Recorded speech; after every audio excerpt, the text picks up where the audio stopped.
Good evening. എല്ലാവർക്കും നമസ്കാരം. ഇന്നത്തെ സയൻസ് പീപ്പിൾ പ്രോഗ്രാമിലേക്ക് എല്ലാവർക്കും സ്വാഗതം. ഇന്ന് പ്രഭാഷണം ചെയ്യുന്ന അർജുൻ സൂരജിനെ ഞാൻ സയൻസ് പീപ്പിളിന്റെ പേരിൽ ഹാർദവമായി സ്വാഗതം ചെയ്യുന്നു. അതുപോലെ ഇന്നത്തെ പ്രഭാഷണത്തിൽ പങ്കെടുക്കാൻ എത്തിയിരിക്കുന്ന നിങ്ങൾ ഓരോരുത്തരെയും സയൻസ് പീപ്പിളിന്റെ പേരിൽ ഹാർദവമായി സ്വാഗതം ചെയ്യുന്നു. സയൻസ് പീപ്പിൾ എന്ന ഗ്രൂപ്പ് ഉണ്ടായത് തന്നെ സയൻസ് പ്രചരിപ്പിക്കുക, ശാസ്ത്രബോധം വളർത്തുക, പ്രത്യേകിച്ച് കുട്ടികളിൽ സമൂഹത്തിൽ ശാസ്ത്രീയ മനോവൃത്തി ഉണ്ടാക്കിയെടുക്കുക, സയന്റിഫിക് ലോകവീക്ഷണമുള്ള ഒരു സമൂഹത്തെ സൃഷ്ടിക്കാൻ വേണ്ടി കഴിയുന്നത്ര സംഭാവനകൾ ചെയ്യുക എന്ന ലക്ഷ്യത്തോടെയാണ്. 2 വർഷം മുമ്പ് നമ്മൾ ആദ്യമായി ആരംഭിച്ചത് ഒരു സയൻസ് പ്രഭാഷണ പരമ്പരയാണ് 2020 ഓഗസ്റ്റിൽ. അത് 54 പ്രഭാഷണങ്ങൾ ഇതോടകം സയൻസ് പ്രഭാഷണങ്ങൾ ചെയ്തു കഴിഞ്ഞു. പ്രഗത്ഭരായ ശാസ്ത്രജ്ഞന്മാരും സയൻസ് അധ്യാപകരും ഗവേഷകരും ഒക്കെയാണ് ആ പ്രഭാഷണങ്ങൾ ചെയ്തത്. ഇന്ന് നമ്മൾ ആരംഭിക്കുന്നത് ഒരു പുതിയ സംരംഭമാണ്. യുവരത്ന സയൻസ് സീരീസ് എന്ന ഒരു പ്രഭാഷണ പരമ്പരയ്ക്ക് തുടക്കം കുറിക്കുകയാണ്.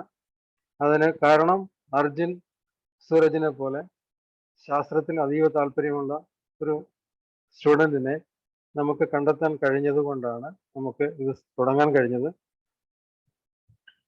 അപ്പോൾ അർജുൻ ഒരു തിരുവനന്തപുരത്ത് ശ്രീകാര്യത്തുള്ള ലിക്കോൾ ചെമ്പക സ്കൂളിലെ 8ാം തരത്തിൽ പഠിക്കുന്ന ഒരു സ്റ്റുഡൻ്റ് ആണ്. മറ്റു കുട്ടികളിൽ നിന്നും അർജുനെ വ്യത്യസ്തനാക്കുന്നത് ശാസ്ത്രത്തിലുള്ള അതീവ താല്പര്യവും സയൻസിലെ വളരെ ആഴത്തിലുള്ള അറിവും അതുപോലെ അത് തുടർന്നു പോകാനുള്ള ഇച്ഛയും ആണ്. അർജുന്റെ interest areas astronomy, astrophysics, astrophotography, space science, cosmology മുതലായവയാണ്. അർജുന് സ്വന്തമായിട്ടൊരു വളരെയധികം ഫോളോവേഴ്സ് ഉള്ള ഒരു യൂട്യൂബ് ചാനലുണ്ട്. കോസ്മോസ് അർജുൻ എന്നാണ് അതിൻ്റെ പേര്. ആ ചാനലിന് വേണ്ടിയും അല്ലാതെ പബ്ലിക് സ്പീച്ചിലൂടെയും അർജുന് 100-ലധികം വീഡിയോകൾ ഇതിനോടകം റിലീസ് ചെയ്തിട്ടുണ്ട്. അതുപോലെ 150ഓളം ആസ്ട്രോണമി വർക്ക്ഷോപ്പുകളിൽ പങ്കെടുത്തിട്ടുണ്ട്. He has won awards and accolades from in many fields. He has his own observatory and telescope at home. അതുപോലെ തന്നെ ഈ കഴിഞ്ഞ മാസം Indian institute of space science and technology നടത്തിയ gifted children enrichment residential programme എന്ന ഒരു 14 ദിവസ ക്യാമ്പിൽ പങ്കെടുത്തിട്ട് തിരിച്ചെത്തിയതേ ഉള്ളൂ. രാജ്യത്തിന്റെ വിവിധ ഭാഗങ്ങളിൽ നിന്ന് സയൻസിൽ താല്പര്യമുള്ള ഗിഫ്റ്റഡ് ആയിട്ടുള്ള കുട്ടികളുടെ ഒരു ക്യാമ്പായിരുന്നു. അപ്പോൾ അതിന് വളരെയധികം നോളജുകൾ, അറിവ് അതിനകത്ത് നിന്ന് നേടാൻ കഴിഞ്ഞു എന്ന് അർജുൻ തന്നെ പറഞ്ഞിട്ടുണ്ട്. അതുപോലെ അർജുന്റെ ലക്ഷ്യം ഒരു ആസ്ട്രോഫിസിസ്റ്റ് ആവുക എന്നതാണ്. അർജുൻ ഇൻട്രസ്റ്റ് ഉള്ള വിഷയങ്ങളിൽ പല കാര്യങ്ങളിലും അർജുൻ ഇതുപോലെ സംസാരിക്കാനും ചോദ്യങ്ങൾ എടുക്കാനും മറുപടി പറയാനും കഴിയും. അപ്പോൾ ഇന്ന് സംസാരിക്കാൻ പോകുന്നത് ഭൂമിയോളം വലിയ ദൂരദർശിനി, അതായത് ഇവന്റ് ഹൊറൈസൺ ടെലസ്കോപ്പിനെ കുറിച്ചാണ്. ആ ടെലസ്കോപ്പാണ് ബ്ലാക്ക് ഹോളിന്റെ ഫോട്ടോ എടുത്ത് എന്ന് നമ്മൾ ന്യൂസ് പേപ്പറിലൊക്കെ റിപ്പോർട്ട് കണ്ട ആ ടെലസ്കോപ്പിനെ കുറിച്ചാണ്.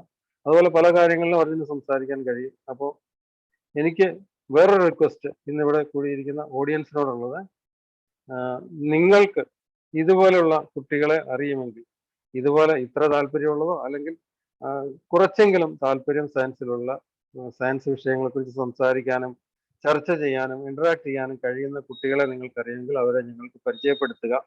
ഞങ്ങൾ അവരെ ഈ വേദിയിൽ കൊണ്ടുവരാം. കാരണം ഈ ടോക്ക് കണ്ടിന്യൂ ചെയ്തു പോകും. അതിന് അർജുൻ വീണ്ടും ഈ വേദിയിൽ മറ്റു വിഷയങ്ങളും എടുത്തുകൊണ്ട് വരും. അതുപോലെ തന്നെ മറ്റു കുട്ടികളും ഇവിടെ വരുന്നതാണ്. അപ്പോൾ ഇന്നത്തെ ടോക്കിലേക്ക് ഇന്നത്തെ ടോക്ക് ഒരു 30 മിനിറ്റ് അർജുൻ സംസാരിക്കും. അതിനുശേഷം ചോദ്യോത്തരമായിരിക്കും. നിങ്ങൾക്ക് ആ സമയത്ത് ഹാൻഡ് റൈസ് ചെയ്ത് ചോദ്യം ചോദിക്കാം, അല്ലെങ്കിൽ ചാറ്റിലൂടെ ചോദിക്കാം, അല്ലെങ്കിൽ അൺമ്യൂട്ട് ചെയ്ത് ചോദിക്കാം. അപ്പോൾ ആ സമയത്ത് നിങ്ങളെ അതിനുവേണ്ടി ഹെൽപ്പ് ചെയ്യുന്ന സതീശനായിരിക്കും ഈ മീറ്റിംഗ് മോഡറേറ്റ് ചെയ്യാം. അതിനു മുമ്പായിട്ട് അർജുനെ ഞാൻ ഈ പ്രഭാഷണം നടത്തുന്നതിന് ക്ഷണിക്കുന്നു. Thank you.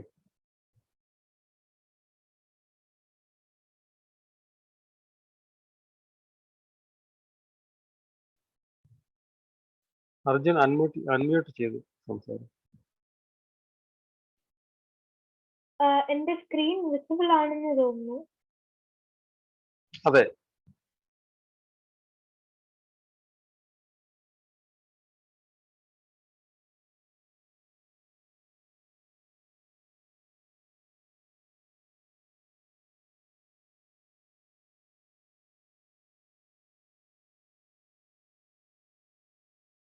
എന്റെ സ്ലൈഡ് കാണാൻ പറ്റുന്നുണ്ടോ? കാണാം. അപ്പോൾ എല്ലാവർക്കും നമസ്കാരം. ഞാൻ ഇന്ന് ഇവിടെ സംസാരിക്കാൻ പോകുന്നത് നമ്മുടെ EHT, അതായത് ഇവന്റ് ഹൊറൈസൺ ടെലിസ്കോപ്പിനെ കുറിച്ചാണ്. അപ്പോൾ എന്താണ് ഈ ഒരു ഇവന്റ് ഹൊറൈസൺ ടെലിസ്കോപ്പ് അല്ലെങ്കിൽ EHT എന്ന് നോക്കാം. അപ്പോൾ ഇവന്റ് ഹൊറൈസൺ ടെലിസ്കോപ്പ് അല്ലെങ്കിൽ EHT എന്ന് പറയുന്നത് ഇത് വൺ സിംഗിൾ ടെലിസ്കോപ്പ് അല്ല, പക്ഷേ ഇതൊരു നെറ്റ്വർക്ക് ഓഫ് ടെലിസ്കോപ്സ് ആണ്. അപ്പോൾ ഈ ഒരു ഇവന്റ് ഹൊറൈസൺ ടെലിസ്കോപ്പ് നെറ്റ്വർക്കില് ഇപ്പോൾ കറന്റ്ലി, അതായത് 2022 9 ഒബ്സർവേറ്ററീസ് ആണ് ഇപ്പോൾ ഉള്ളത്. അപ്പോൾ ഈ 9 ഒബ്സർവേറ്ററീസില്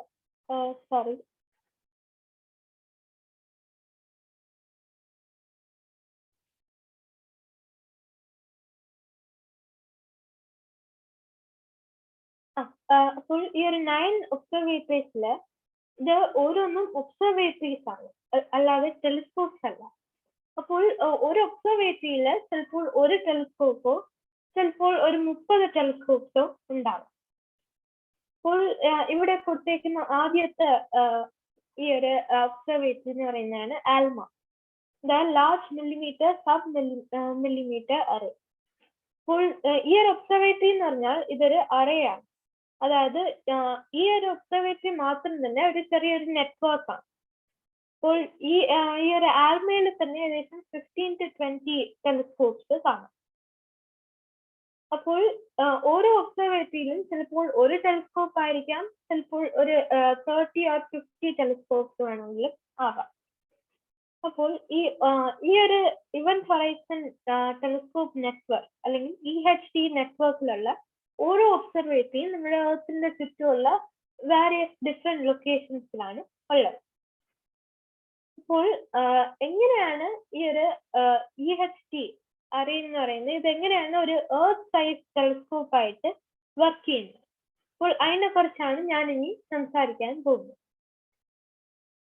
അപ്പോൾ ആദ്യം ഈ ഒരു EHT അറേ, അപ്പോൾ ഈ ഒരു EHT അറേയിലുള്ള എല്ലാ ഒബ്സർവേറ്ററിയും നിങ്ങൾ നോട്ടീസ് ചെയ്തിട്ടുണ്ടായിരിക്കാം റേഡിയോ ടെലിസ്കോപ്സ് ആണ്. അപ്പോൾ റേഡിയോ ടെലിസ്കോപ്സ് എന്ന് വെച്ചാൽ റേഡിയോ വേവ്സിൽ ഒബ്സർവ് ചെയ്യുന്ന ടെലിസ്കോപ്പ്. അപ്പോൾ ആദ്യം നമുക്ക് നമ്മുടെ ലൈറ്റ് സ്പെക്ട്രത്തിനെ കുറിച്ച് നോക്കാം. അപ്പോൾ ഇവിടെ കൊടുത്തേക്കുന്നതാണ് നമ്മുടെ ഇലക്ട്രോ മാഗ്നറ്റിക് സ്പെക്ട്രം, അല്ലെങ്കിൽ നമുക്ക് ലൈറ്റ് സ്പെക്ട്രം എന്നും വിളിക്കാം. അപ്പോൾ ഇവിടെ നമ്മുടെ ലെഫ്റ്റ് സൈഡിലാണ് ഏറ്റവും ലോങ്സ്റ്റ് വേവ് ലെങ്ത് ഉള്ള ലൈറ്റും റൈറ്റ് സൈഡിലാണ് ഏറ്റവും ഷോർട്ടസ്റ്റ് വേവ് ലെങ്ത്. അപ്പോൾ നമുക്ക് ആദ്യം റൈറ്റ് എന്ന് തുടങ്ങാം. അപ്പോൾ ഇവിടെ ഏറ്റവും ഷോർട്ടസ്റ്റ് വേവ് ലെങ്ത് ഉള്ള ലൈറ്റ് ആണ് ഗാമ റേസ്.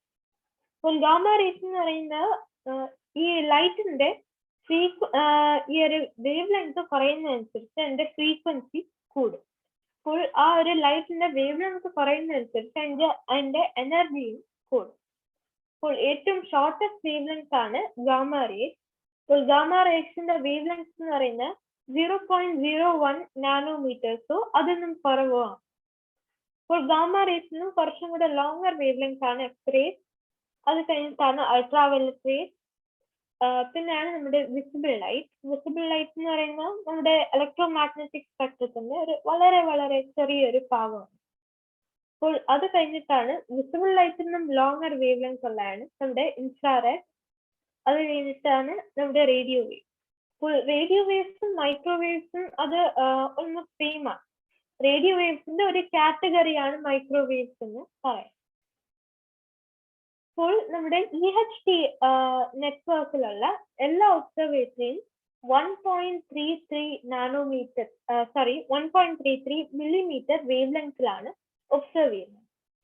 അതായത് ഈ ഇൻഫ്രാറെഡിനും 0.33 മില്ലിമീറ്റർ ലോങ്ങർ വേവ് ലെങ്ത് ഉള്ള റേഡിയോ വേവ്സ് ആണ് നമ്മുടെ EHT അറയിലുള്ള ഒബ്സർവേറ്ററീസ് വ്യൂ ചെയ്യുന്നത്. അപ്പോൾ ഇനി നമുക്ക് എന്തുകൊണ്ടാണ് ഈ ഒരു സ്പെസിഫിക് ആയിട്ടുള്ള വേവ് ലെങ്ത് ചൂസ് ചെയ്യാനുള്ള കാരണം? അപ്പോൾ ഇതിന്റെ മെയിൻ ആയിട്ട് 3 റീസൺസ് ആണുള്ളത്. അപ്പോൾ ആദ്യം നമുക്ക് ഫസ്റ്റ് റീസൺ നോക്കാം. അപ്പോൾ ഫസ്റ്റ് റീസൺ എന്ന് പറഞ്ഞാൽ നമ്മുടെ എർത്തിന്റെ അറ്റ്മോസ്ഫിയർ ആണ്. അപ്പോൾ നമ്മുടെ ഇവന്റ് ഹൊറൈസൺ ടെലിസ്കോപ്പ് നെറ്റ്വർക്ക് എന്ന് പറയുന്ന ഇതിലുള്ള എല്ലാ ഒബ്സർവേറ്ററിയും ഗ്രൗണ്ട് ബേസ്ഡ് ആണ്. അതായത് നമ്മുടെ ഗ്രൗണ്ടിലുള്ളതാണ്. അതുകൊണ്ട് നമ്മുടെ എർത്തിന്റെ അറ്റ്മോസ്ഫിയർ നമ്മുടെ ഈ ഒരു ഇലക്ട്രോ മാഗ്നറ്റിക് സ്പെക്ട്രത്തിലെ കുറെ വേവ് ലെങ്സിന് അത് ബ്ലോക്ക് ചെയ്യും.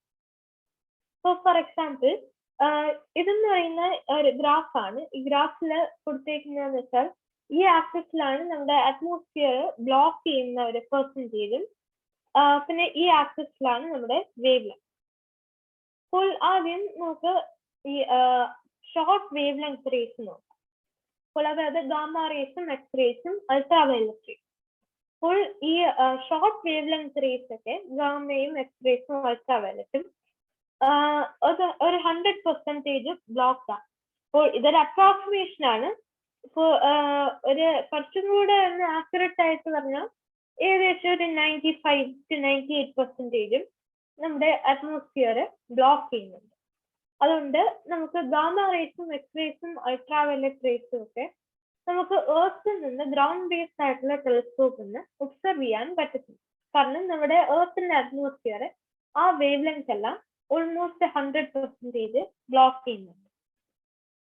പിന്നെ നമ്മുടെ വിസിബിൾ ലൈറ്റ് നോക്കിക്കഴിഞ്ഞാൽ ഇവിടെ നമ്മുടെ വിസിബിൾ ലൈറ്റ് എന്ന് പറയുന്ന അപ്രോക്സിമറ്റ്ലി ഒരു 15% നമ്മുടെ എർത്തിന്റെ അറ്റ്മോസ്ഫിയർ ബ്ലോക്ക് ചെയ്യുന്നുണ്ട്. പിന്നെ നമ്മുടെ ഇൻഫ്രാറെഡ് വേവ് ലെങ്ത് നോക്കിയാൽ ഇൻഫ്രാറെഡ് വേവ് ലെങ്ത് ഓൾമോസ്റ്റ് ഒരു 100% നമ്മുടെ എർത്തിന്റെ അറ്റ്മോസ്ഫിയർ ബ്ലോക്ക് ചെയ്യുന്നുണ്ട്. പിന്നെ നമ്മുടെ റേഡിയോ വേവ്സ് നോക്കിയാൽ റേഡിയോ വേവ്സ് നമ്മുടെ നിയർ റേഡിയോ വേവ്, അതായത് ഏറ്റവും ഷോർട്ടസ്റ്റ് വേവ് ലെങ്ത് ഉള്ള റേഡിയോ വേവ്സ് നമ്മുടെ എർത്തിന്റെ അറ്റ്മോസ്ഫിയർ ബ്ലോക്ക് ചെയ്യുന്നുണ്ട്. അത് കംപ്ലീറ്റ്ലി വിസിബിൾ ആണ്. പക്ഷേ long wave length radio wave, അതായത് അപ്രോക്സിമറ്റ്ലി ഒരു 10 meters അബവ് വേവ് ലെങ്ത് ഉള്ള റേഡിയോ വേവ്സ് ഒക്കെ നമ്മുടെ എർത്തിന്റെ അറ്റ്മോസ്ഫിയർ ഓൾമോസ്റ്റ് കംപ്ലീറ്റ് ആയിട്ട് ബ്ലോക്ക് ചെയ്യുന്നുണ്ട്. അപ്പോൾ റേഡിയോ വേവ്സ് നമ്മുടെ അറ്റ്മോസ്ഫിയർ ബ്ലോക്ക് ചെയ്യുന്നതേ ഉള്ളൂ. അതാണ് ഫസ്റ്റ് റീസൺ. സെക്കൻഡ് റീസൺ എന്ന് പറയുന്നതാണ് ആംഗുലർ റെഫ്ലക്ഷൻ എന്ന് പറയും. അപ്പോൾ ആംഗുലർ റെഫ്ലക്ഷൻ എന്ന് വെച്ചാൽ ഇപ്പോൾ നമുക്ക് ഇമാജിൻ ചെയ്യാം, നമ്മുടെ ഫ്രണ്ടില് നമുക്ക് 2 dots ഉണ്ട്, അല്ലെങ്കിൽ 2 point ലൈറ്റ് സോഴ്സ് ഉണ്ടെന്ന് നമുക്ക് ഇമാജിൻ ചെയ്യാം. അപ്പോൾ ആ ഒരു 2 ലൈറ്റ് സോഴ്സസും ഫോർ എക്സാമ്പിൾ ആ 2 ലൈറ്റ് സോഴ്സും തമ്മിലുള്ള ഡിസ്റ്റൻസ് എന്ന് പറയുന്നത് 10 centimeter ആണെന്ന് വിചാരിക്കും. അപ്പോൾ ഇപ്പോൾ നമ്മുടെ ആംഗുലർ റെസല്യൂഷൻ വളരെ ഹൈ ആണെങ്കിൽ നമുക്ക് ആ ഒരു 2 ഡോട്ട്സിനെയും അല്ലെങ്കിൽ 2 പോയിന്റ്സിനെയും നമുക്ക് 2 സെപ്പറേറ്റ് പോയിന്റ്സ് ആയിട്ട് നമുക്ക് ഒബ്സർവ് ചെയ്യാൻ പറ്റും. പക്ഷേ നമ്മുടെ ആംഗുലർ റെസല്യൂഷൻ വളരെ ലോ ആണെങ്കിൽ നമുക്ക് ആ 2 പോയിന്റ്സ് വളരെ അടുത്താണെങ്കിൽ നമുക്ക് ഒരു സിംഗിൾ പോയിന്റ് ആയിട്ടേ കാണാൻ പറ്റും. അതിന്റെ ഒരു എക്സാമ്പിൾ ആണ് ഇവിടെ കാണിച്ചിരിക്കുന്നത്. അപ്പോൾ ഇതെന്ന് പറയുന്ന ഒരു സ്റ്റാർ ക്ലസ്റ്ററിന്റെ ഇമേജ് ആണ്. ഇതാണ് ഒരു ഗ്രൗണ്ട് ബേസ്ഡ് ടെലിസ്കോപ്പ് വെച്ചെടുത്ത ഒരു ഇമേജും ഇതൊരു സ്പേസ് ടെലിസ്കോപ്പ് വെച്ചുള്ള ഒരു ഇമേജ്. അപ്പോൾ ഇവിടെ നമ്മുടെ അറ്റ്മോസ്ഫിയർ കാരണം കുറെ ലൈറ്റ് സ്കാറ്ററിംഗ് ഉണ്ടാവും. അപ്പോൾ അതുകൊണ്ട് ഇവിടെ നമുക്ക് ആ ഒരു ആംഗുലർ റെസല്യൂഷനിലുള്ള വ്യത്യാസം കാണാം. അപ്പൊ ഇവിടെ ഗ്രൗണ്ട് ബേസ്ഡ് ആയതുകൊണ്ട് ഇവിടെ നമ്മുടെ എർത്തിന്റെ അറ്റ്മോസ്ഫിയർ കുറെ ലൈറ്റ് ബ്ലോക്ക് ചെയ്യുന്നതുകൊണ്ട് നമുക്ക് ഇവിടെ ആ ആംഗുലർ റെസല്യൂഷൻ വളരെ വളരെ കുറവാണ്. അപ്പോൾ ഇവിടെയൊക്കെ കുറെ സ്റ്റാർസ് ഉണ്ട്, പക്ഷെ അതെല്ലാം നമുക്കൊരു സിംഗിൾ ഫെയിന്റ് ആയിട്ടുള്ള ഒരു സ്റ്റാർ പോലെ കാണാൻ പറ്റും. അപ്പോൾ ഈ ഒരു ഇമേജിൽ നമ്മുടെ ആംഗുലർ റെസല്യൂഷൻ വളരെ കുറവാണ്, ഈ ഇമേജിൽ നമ്മുടെ ആംഗുലർ റെസല്യൂഷൻ ഹൈ ആണ്. അപ്പോൾ അതാണ് ആംഗുലർ റെസല്യൂഷൻ. അപ്പോൾ ഇനി നമുക്ക് ഇത് എന്തുകൊണ്ടാണ് ഈ ഒരു ആംഗുലർ റെസല്യൂഷൻ വേവ് ലെങ്തുമായിട്ട് കണക്റ്റഡ്. അപ്പോൾ അതിനുവേണ്ടി നമുക്ക് ഈ ഒരു ഇക്വേഷൻ നോക്കാം. അപ്പോൾ ഇതൊരു വളരെ സിമ്പിൾ ഇക്വേഷൻ ആണ് ആംഗുലർ റെസല്യൂഷന്റെ. അപ്പോൾ അതാണ് theta is equal to 1.22 wavelength of light divided by diameter. അപ്പോൾ ഇവിടെ ഡയമീറ്റർ എന്ന് പറയുന്നത് നമ്മുടെ ഇപ്പോ ഒരു റിഫ്ലക്റ്റർ ടെലിസ്കോപ്പ് ആണെങ്കിൽ ആ ഒരു ടെലിസ്കോപ്പിന്റെ മിററിന്റെ ഡയമീറ്റർ ആണ് ഇവിടെ ഉദ്ദേശിക്കുന്നത്. അപ്പോൾ ഒരു റിഫ്രാക്റ്റർ ടെലിസ്കോപ്പ്, അതായത് ഒരു ലെൻസ് ഉപയോഗിക്കുന്ന ടെലിസ്കോപ്പ് ആണെങ്കിൽ അതിന്റെ പ്രൈമറി ലെൻസിന്റെ ഡയമീറ്റർ ആണ് ഇവിടെ ഉദ്ദേശിക്കുന്നത്. അപ്പോൾ ഈ 1.22 എന്ന് പറയുന്ന ഒരു കോൺസ്റ്റന്റ് ആണ്. എന്നിട്ട് ഇവിടെ ഈ വേവ് ലെങ്ത് ഓഫ് ലൈറ്റ് എന്ന് പറയുന്ന ആ ഒരു പോയിന്റ് ലൈറ്റ് സോഴ്സ് എമിറ്റ് ചെയ്യുന്ന ലൈറ്റിന്റെ വേവ് ലെങ്ത് ആണ്. അപ്പോൾ ഈ തീറ്റ എന്ന് പറയുന്നത് ഇവിടെ ഞാൻ നേരത്തെ പറഞ്ഞ പോലെ 2 ഡോട്ട്സ്, ആ ഒരു 2 ഡോട്ട്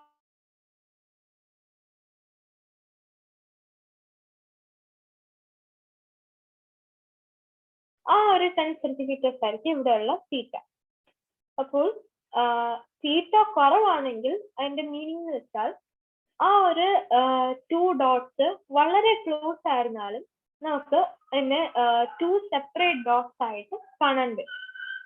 പക്ഷെ തീറ്റ കൂടുതലാണെങ്കിൽ അതിന്റെ അർത്ഥം ആ ഒരു 2 ഡോട്ട്സ് വളരെ ഫാർ അവേ ആയിരുന്നാലേ, അതായത് ആ 2 ഡോട്ട്സ് തമ്മിലുള്ള ഡിസ്റ്റൻസ് വളരെ ഹൈ ആയിരുന്നാലേ നമുക്ക് അതിനെ 2 സെപ്പറേറ്റ് ഡോട്ട്സ് ആയിട്ട് കാണാൻ പറ്റും. അപ്പോൾ ആംഗുലർ റെസല്യൂഷൻ കൂടുമ്പോൾ നമ്മുടെ തീറ്റ കുറയും. അപ്പോൾ ഇത് വേവ് ലെങ്തും ആയിട്ടുള്ള കണക്ഷൻ എന്ന് വെച്ചാൽ, ഇപ്പോ നമുക്ക് നേരത്തെ പറഞ്ഞ എക്സാമ്പിൾ എടുക്കാം. ഇപ്പോൾ 2 പോയിന്റ് ലൈറ്റ് സോഴ്സസ് ഉണ്ട്, എന്നിട്ട് ആ 2 പോയിന്റ്സ് തമ്മിലുള്ള ഡിസ്റ്റൻസ് 10 സെന്റിമീറ്റേഴ്സ് ആണ്. ഇനി നമുക്ക് ആ ഒരു 2 പോയിന്റ്സിനെ ഒബ്സർവ് ചെയ്യാൻ നമ്മൾ 10 സെന്റിമീറ്റർ വേവ് ലെങ്ത് ഉള്ള റേഡിയോ വേവ്സ് ആണ് നമുക്ക് ഉപയോഗിക്കുന്നതെന്ന് നമുക്കൊന്ന് ഇമാജിൻ ചെയ്യാം. അപ്പോൾ 2 ഡോട്ട്സ് തമ്മിലുള്ള ഡിസ്റ്റൻസ് 10 സെന്റിമീറ്റർ, നമ്മൾ ഉപയോഗിക്കുന്ന വേവ് ലെങ്ത്തും 10 സെന്റിമീറ്റർ. അപ്പോൾ നമ്മൾ ഒബ്സർവ് ചെയ്യുമ്പോൾ നമ്മൾ കാണുന്നതെന്ന് വെച്ചാൽ അവിടെ 2 ഡോട്ട്സ് ഇല്ല, പക്ഷെ 1 സിംഗിൾ ഡോട്ട് ആണ്. അതിന്റെ റീസൺ എന്ന് വെച്ചാൽ ഇവിടെ നമ്മൾ ഒബ്സർവ് ചെയ്യാൻ ഉപയോഗിക്കുന്ന വേവ് ലെങ്ത്തും നമ്മുടെ ഒബ്സർവ് ചെയ്യാൻ ഉപയോഗിക്കുന്ന വേവ് ലെങ്ത്തും ആ 2 ഡോട്ട്സ് തമ്മിലുള്ള ഡിസ്റ്റൻസും സെയിം ആണ്. അപ്പോൾ അങ്ങനെ വരുമ്പോൾ നമ്മുടെ ആംഗുലർ റെസല്യൂഷൻ എന്ന് പറയുന്നത് വളരെ വളരെ ലോ ആണ്. ഇനി നമുക്ക് വേറൊരു എക്സാമ്പിൾ എടുക്കാം. അപ്പോൾ ആ ഒരു 2 ലൈറ്റ് സോഴ്സസ് 10 സെന്റിമീറ്റേഴ്സ് ആണ് ആ 2 ലൈറ്റ് സോഴ്സസ് തമ്മിലുള്ള ഡിസ്റ്റൻസും. എന്നിട്ട് നമ്മൾ ഒബ്സർവ് ചെയ്യുന്ന വേവ് ലെങ്ത് ഫോർ എക്സാമ്പിൾ നമ്മൾ ഒബ്സർവ് ചെയ്യുന്നത് 5 സെന്റിമീറ്റർ വേവ് ലെങ്ത്തിലാണ്. അപ്പോൾ ഇനി നമ്മൾ ആ ഒരു 2 ഡോട്ട്സിനെ ഒബ്സർവ് ചെയ്ത് കഴിഞ്ഞാൽ നമുക്ക് അതിനെ 2 സെപ്പറേറ്റ് ഡോട്ട്സ് ആയിട്ട് തന്നെ നമുക്ക് അതിനെ ഒബ്സർവ് ചെയ്യാൻ പറ്റും. അതിന്റെ റീസൺ എന്ന് വെച്ചാൽ ഇവിടെ നമ്മുടെ ആ ഒരു വേവ് ലെങ്ത് എന്ന് പറയുന്ന ആ 2 ഡോട്ട്സ് തമ്മിലുള്ള ഡിസ്റ്റൻസിനും കുറവാണ്. അപ്പോൾ നമ്മുടെ വേവ് ലെങ്ത് കുറയുന്നതനുസരിച്ച് നമ്മുടെ ആംഗുലർ റെസല്യൂഷനും കൂടും. അപ്പോൾ അതാണ് ആംഗുലർ റെസല്യൂഷൻ. അപ്പോൾ നമുക്ക് വളരെ ഷോർട്ട് വേവ് ലെങ്ത് ഉപയോഗിക്കുന്നതാണ് നമുക്ക് ഏറ്റവും നല്ലത്. ഇനി മൂന്നാമത്തെ ഒരു റീസണും കൂടെ, അതാണ് കൊഹിറൻസ് എന്ന് പറയും. അപ്പോൾ കൊഹിറൻസ് എന്ന് പറയുന്ന ഒരു ക്വാണ്ടം മെക്കാനിക്കൽ ഫിനോമിനൻ ആണ്. അതുകൊണ്ട് ഞാൻ അത് ജസ്റ്റ് ബ്രീഫ് ആയിട്ട് പറയും. അപ്പോൾ ഈ ഒരു light, for example blue light. ഇപ്പോൾ ബ്ലൂ ലൈറ്റ് എന്ന് പറയുന്നത് നമ്മൾ ബ്ലൂ ലൈറ്റ് ഒരു ലേസർ വഴിയൊക്കെ ഷൈൻ ചെയ്യുമ്പോൾ ആ ഒരു ബ്ലൂ ലൈറ്റ് എന്ന് പറയുന്നത് വളരെ ഡീകൊഹിറന്റ് ആണ്, അതായത് അതിന്റെ കൊഹിറൻസ് കുറവാണ്. അപ്പോൾ കൊഹിറൻസ് എന്ന് വെച്ചാൽ ഇപ്പോൾ ഒരു ലൈറ്റിന്റെ വേവിന്റെ ലെങ്ത്തിന്റെ സ്റ്റെബിലിറ്റി എന്ന് പറയാം. സിമ്പിൾ ആയിട്ട് പറഞ്ഞു കഴിഞ്ഞാൽ ആ ഒരു ലൈറ്റിന്റെ വേവ് ലെങ്ത്തിന്റെ സ്റ്റെബിലിറ്റി എന്ന് പറയാം. അപ്പോൾ ഇത് ഒരു വലിയൊരു എക്സ്പ്ലനേഷൻ ആണ്, പക്ഷെ സിമ്പിൾ ആയിട്ടാണ് പറയുന്നത്. അപ്പോൾ ലോങ് വേവ് ലെങ്സിനൊക്കെ അവരുടെ കൊഹിറൻസ് കൂടുതലാണ്. അപ്പോൾ കൊഹിറൻസ് കൂടുമ്പോൾ ആ വേവ് ലെങ്സ് ഒക്കെ നല്ലോണം സ്റ്റേബിൾ ആണ്. അപ്പോൾ അതായത് അതിന്റെ വേവ് ലെങ്ത് ചേഞ്ച് ചെയ്യാനുള്ള ഒരു പെർസെൻറ്റേജ് കുറവാണെന്ന് പറയാം. അപ്പോൾ നമുക്ക് വളരെ കൊഹിറന്റ് ആയിട്ടുള്ള വേവ് ലെങ്സ് ആണ് ഉപയോഗിക്കേണ്ടത്, അതായത് വളരെ സ്റ്റേബിൾ ആയിട്ടുള്ള വേവ് ലെങ്ത്. അപ്പോൾ ഈ നമ്മുടെ വിസിബിൾ ലൈറ്റ്, അതായത് ഈ വിബ്ജിയോൾ, അപ്പോൾ വിസിബിൾ ലൈറ്റ് എന്ന് പറയുന്നത് അത് വളരെ ഡീകൊഹിറന്റ് ആണ്, കാരണം അതിന് വളരെ ഷോർട്ട് വേവ് ലെങ്ത് ആണുള്ളത്. അപ്പോൾ ഡീകൊഹിറന്റ് എന്ന് വെച്ചാൽ അത് സ്റ്റേബിൾ അല്ല, അതിന്റെ അർത്ഥം അതിന്റെ വേവ് ലെങ്ത് ചേഞ്ച് ചെയ്യും.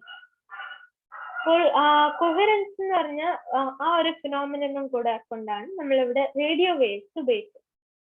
അപ്പോൾ റേഡിയോ വേവ്സ് എന്ന് പറയുന്നത് നമുക്കിപ്പോ കൂടുതൽ ആംഗുലർ റെസല്യൂഷൻ വേണമെങ്കിൽ നമുക്ക് ഇൻഫ്രാറെഡ് ഉപയോഗിക്കാം, പക്ഷെ ഇൻഫ്രാറെഡ് നമ്മുടെ എർത്തിന്റെ അറ്റ്മോസ്ഫിയർ ബ്ലോക്ക് ചെയ്യുന്നു. അപ്പോൾ അതുകൊണ്ട് നമ്മളിപ്പോ വിസിബിൾ ലൈറ്റ് ഉപയോഗിച്ച് കഴിഞ്ഞാൽ, വിസിബിൾ ലൈറ്റ് ഉപയോഗിച്ചാൽ നമ്മുടെ എർത്തിന്റെ അറ്റ്മോസ്ഫിയർ ബ്ലോക്ക് ചെയ്യുന്നില്ല, ഹയർ ആംഗുലർ റെസല്യൂഷനും കിട്ടും, പക്ഷെ അവിടെ കൊഹിറൻസ് വളരെ കുറവായിരിക്കും, കാരണം വിസിബിൾ ലൈറ്റ് വളരെ ഡീകൊഹിറന്റ് ആണ്.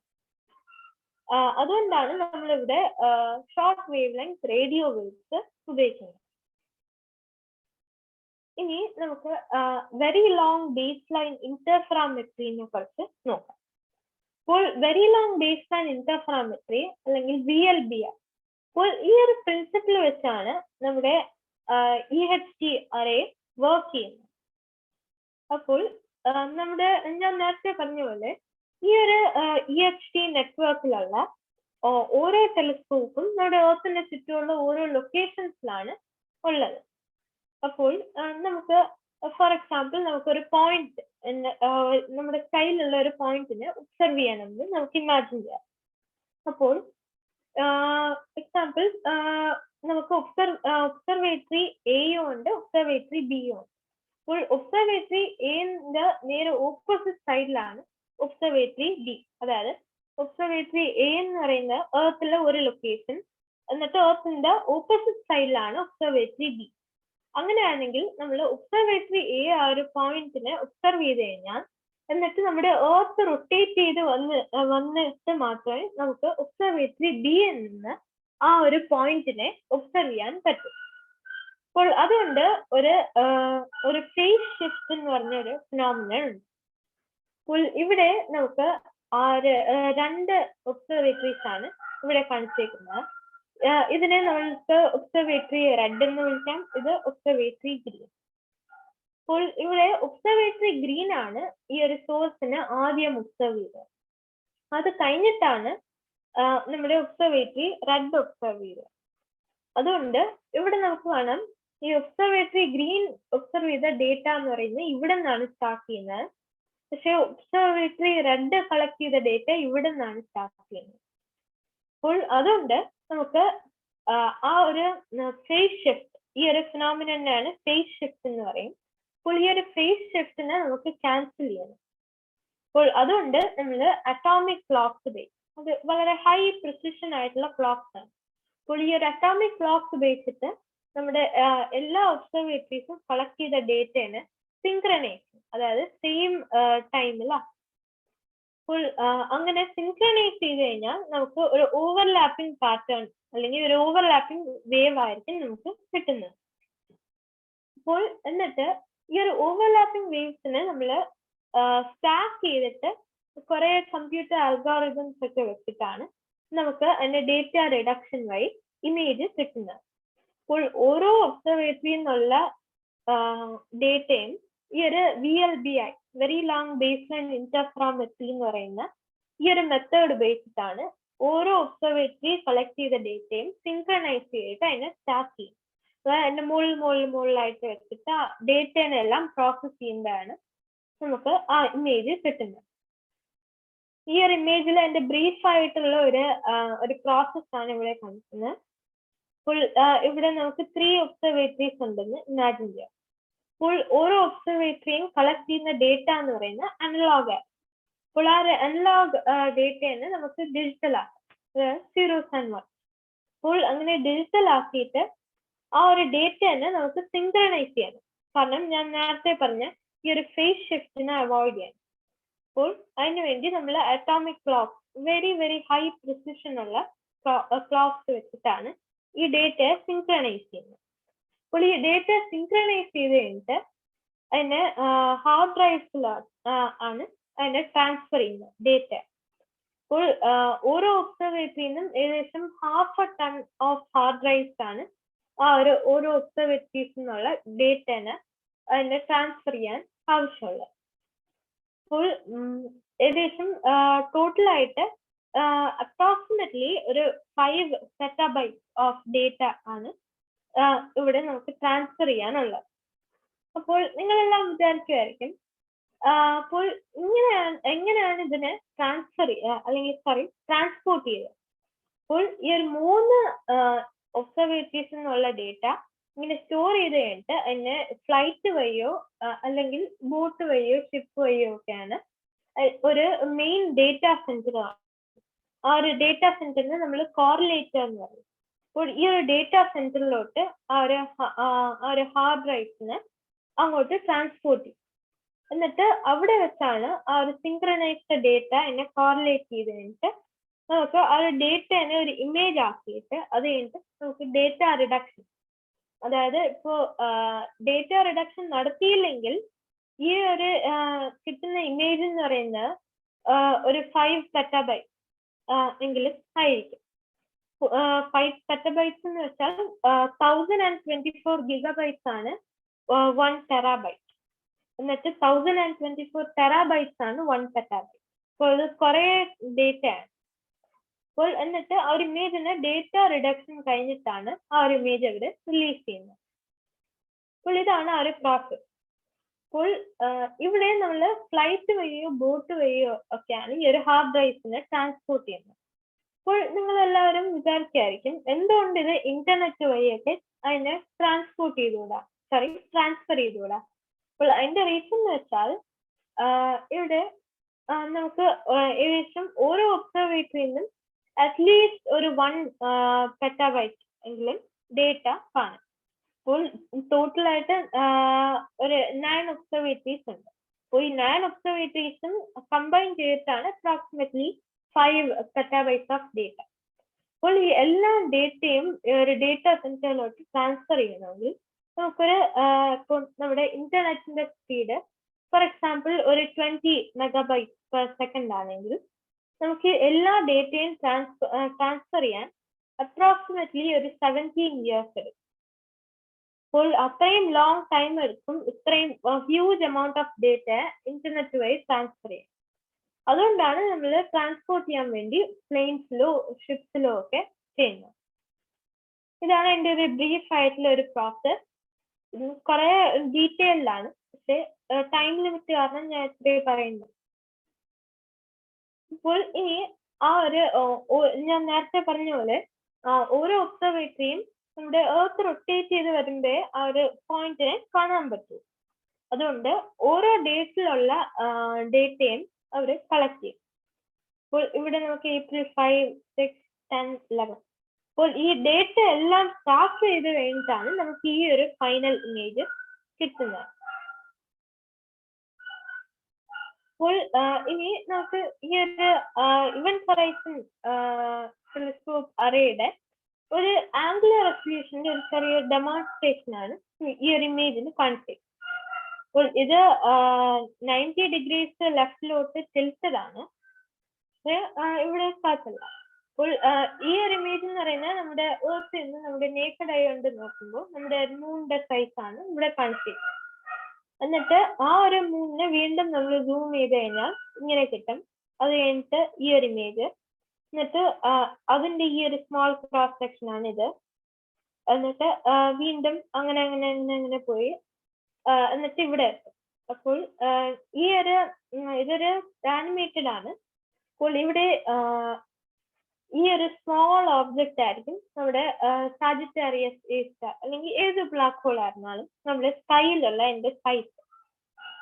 അപ്പോൾ ഈ ഒരു സാജിറ്റേറിയസ് എ സ്റ്റാർ അല്ലെങ്കിൽ ഏത് ബ്ലാക്ക് ഹോൾ ആയിരുന്നാലും അതിന്റെ ഒരു അപ്രോക്സിമേറ്റ് സൈസ് എന്ന് പറയുന്നത് നമ്മുടെ സ്കൈയില് മൂന്നിലൊരു ടെന്നസ് ബോൾ ഉണ്ടായിരുന്നാൽ അതിനെ ഒബ്സർവ് ചെയ്യാൻ നോക്കുന്ന പോലെ ആയിരിക്കും ഈ ഒരു ബ്ലാക്ക് ഹോളിന് എർത്തിൽ നിന്ന് ഒബ്സർവ് ചെയ്യാൻ നോക്കുന്നത്. അപ്പോൾ ഇവിടെ ആ ഒരു ആംഗുലർ റെസല്യൂഷൻ മൂന്നിലുള്ള ഒരു ടെന്നസ് ബോളിന്റെ അത്രയേ ഉള്ളൂ. അപ്പോൾ അത്രയും ഹൈ റെസല്യൂഷനിലുള്ള ഒരു ഇമേജ് ആണ് നമ്മുടെ EHT-ന് ക്യാപ്ചർ ചെയ്യാൻ പറ്റിയത്. അതുകൊണ്ടാണ് നമുക്ക് ഈ ഒരു VLBI very long base line interferometry method ഉപയോഗിക്കേണ്ടി വന്നത്.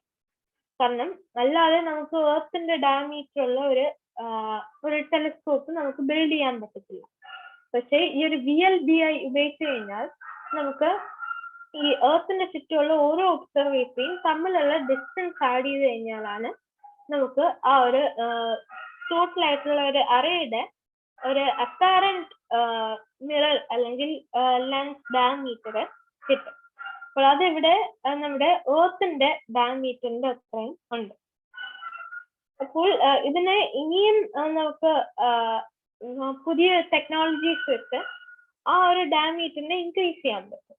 അപ്പോൾ നമുക്ക് ഒരു ഒറിജിൻസ് എന്ന് പറഞ്ഞ ഒരു ഈ ഒരു very long base line interferometry array അത് ഇപ്പോൾ സ്റ്റിൽ അണ്ടർ ഡെവലപ്മെന്റ് ആണ്. ഏകദേശം 2035 ഇത് യൂസ് ചെയ്ത് തുടങ്ങുന്നത്.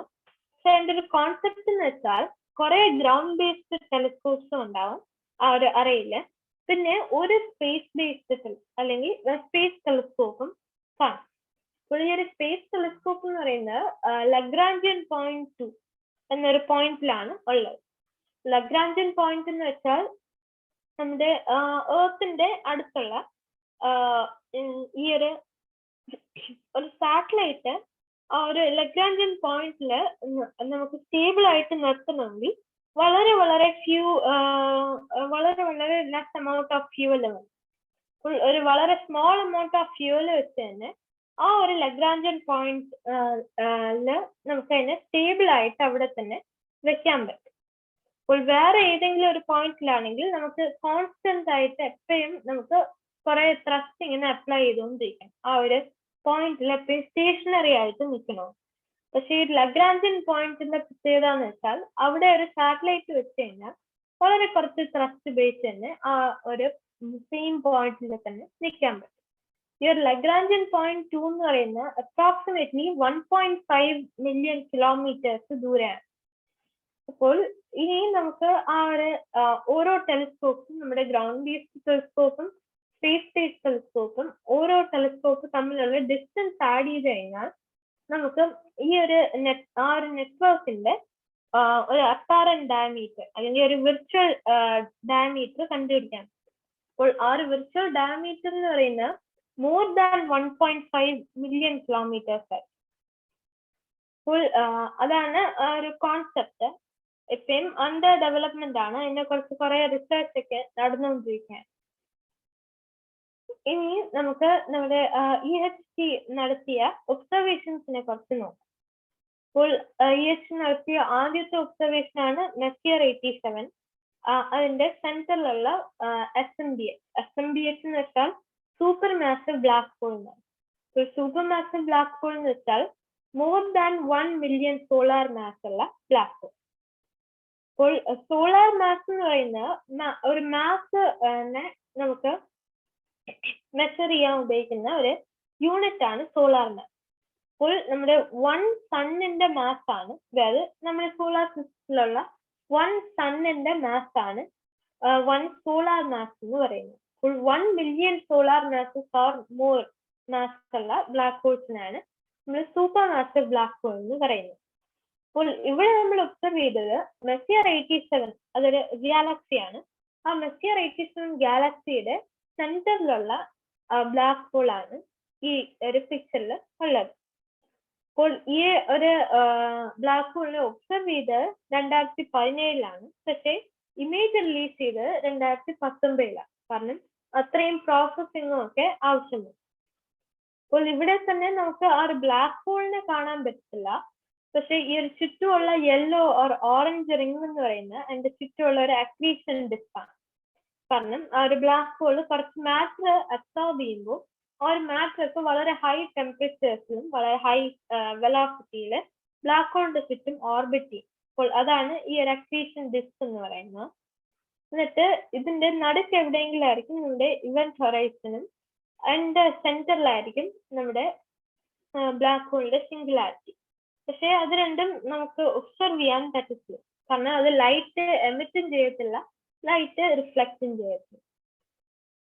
അത് കഴിഞ്ഞിട്ടുള്ള ഒബ്സർവേഷൻ ആണ് സാജിറ്റാരിയസ് എ സ്റ്റാർ.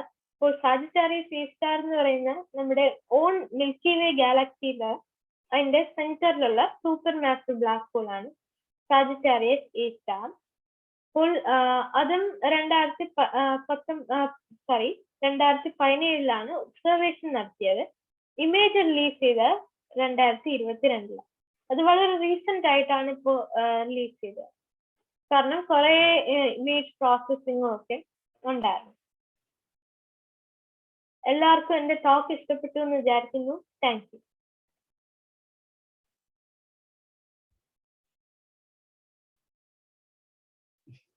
അതെ, അർജുൻ വളരെ നന്ദി.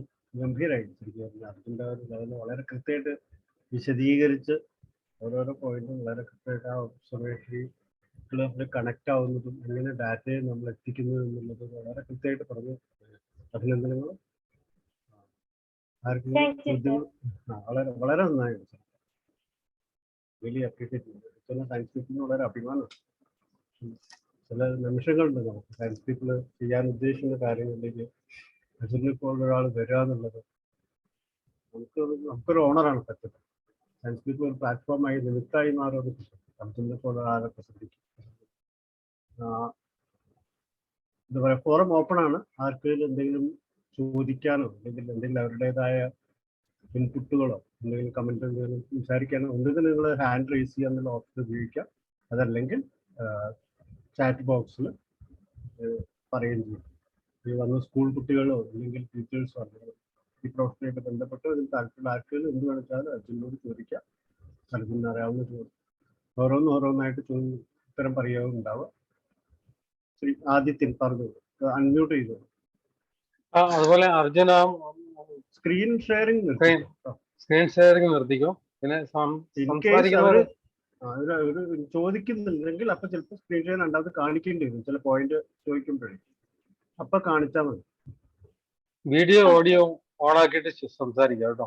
സംസാരിക്കുന്ന ഒരാൾ ഒരു ഇതും കൂടി ഉണ്ട്. കഴിയുന്ന അവരുടെ ഒരു ബാക്ക്ഗ്രൗണ്ട് പറഞ്ഞു കഴിഞ്ഞാൽ അർജുൻ അതിനനുസരിച്ച് ചെറിയൊരു പരിചയപ്പെടുത്തലുണ്ടായാൽ നല്ലതായിരുന്നു. എന്ന് പറയേണ്ടത് നിങ്ങൾ എന്താണ്, നിങ്ങൾ ഏത് ഫീൽഡിലാണ് പോകുന്നത്. ശരി, റൈറ്റ്, പറയാം. Thank you sir. എൻ്റെ പേര് ആദിത്യൻ എസ് എം. ഞാനിപ്പം 10th സ്റ്റാൻഡേർഡിലാണ് പഠിക്കുന്നത്.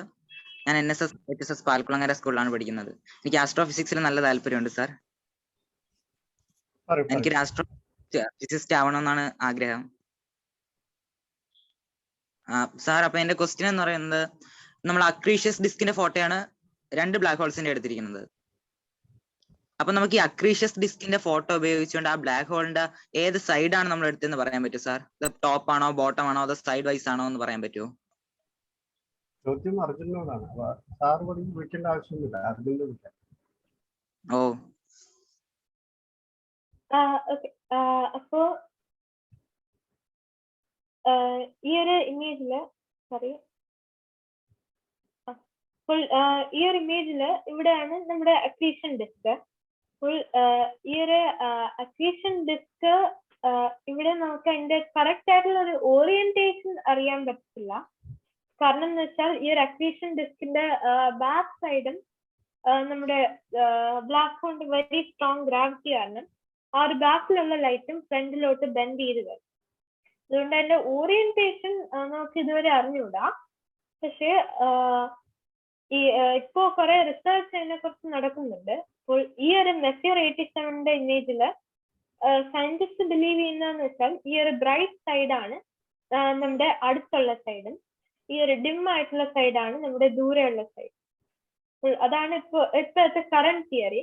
പക്ഷെ അങ്ങനെ ഒരു പ്രൂഫോ ഒന്നുമില്ല. Thank you sir. Thank you Arjun.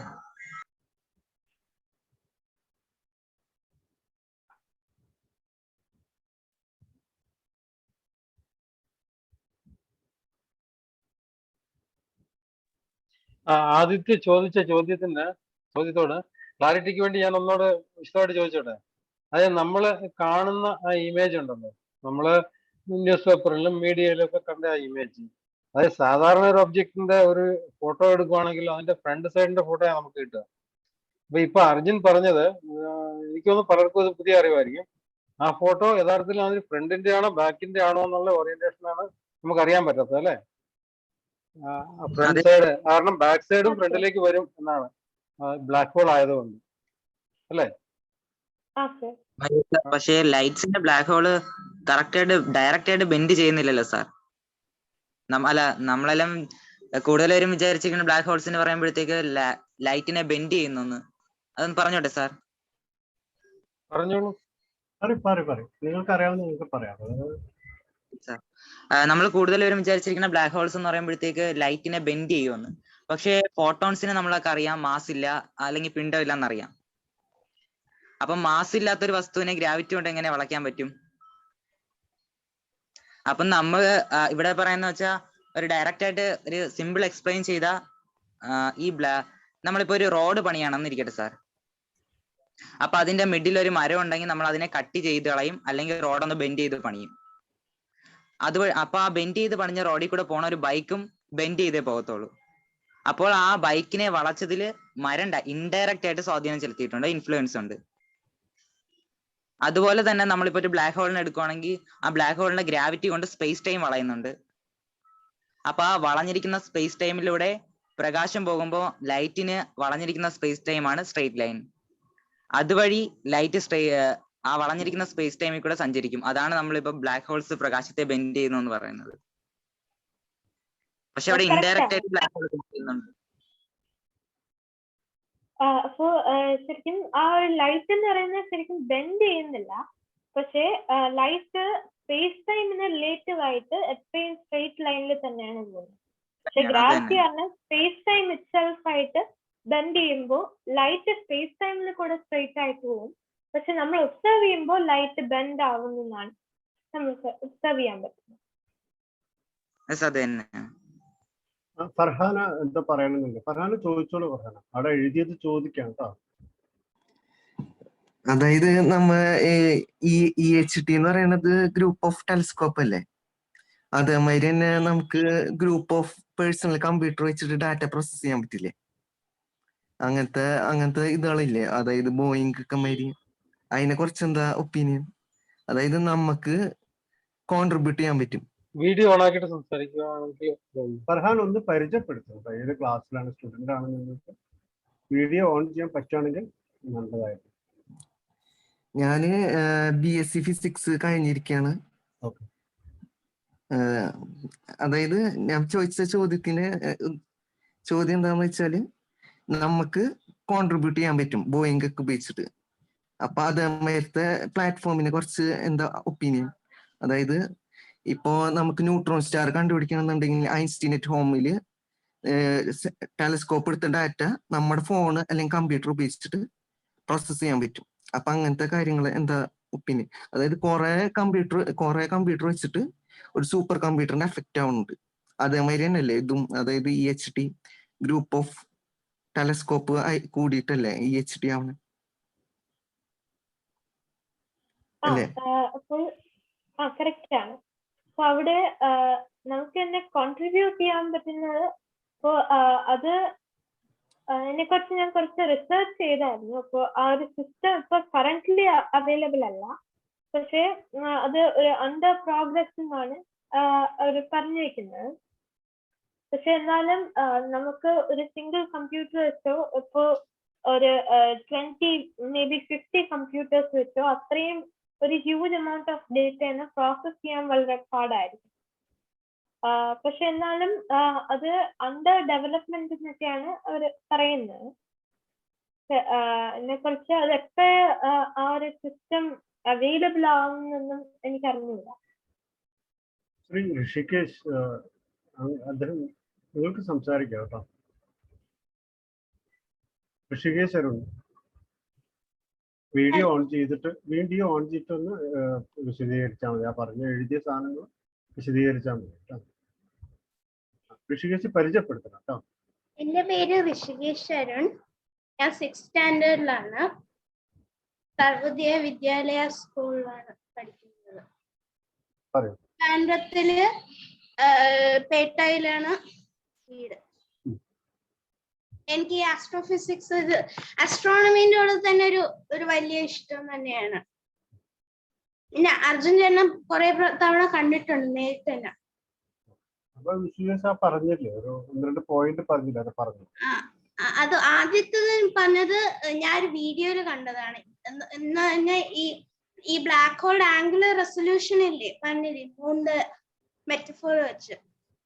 അപ്പം അതെന്ന് പറഞ്ഞാൽ ബേസിക്കലി അത് ഒരു ഡോണറ്റ് അല്ലെങ്കിൽ ഒരു കേക്ക് മൂണിൽ നിന്ന് ഒബ്സർവ് ചെയ്യുന്നത് പോലെയാണ് അത്.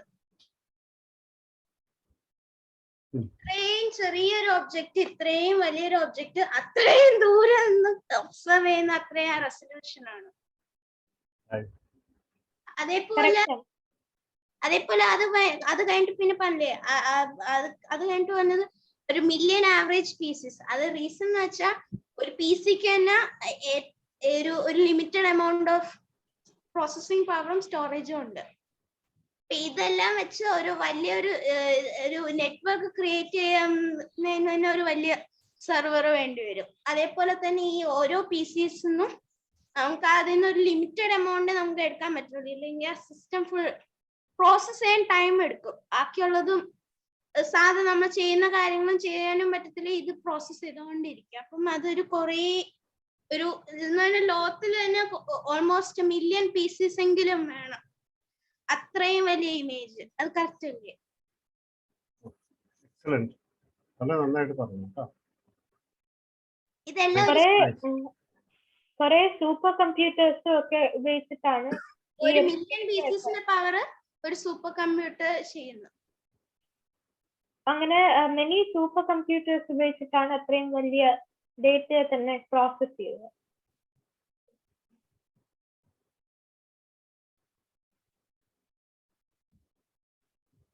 ആർക്കെങ്കിലും കൂടുതൽ പറയാനുണ്ട്, എന്തെങ്കിലും ചോദിക്കാനുണ്ട്?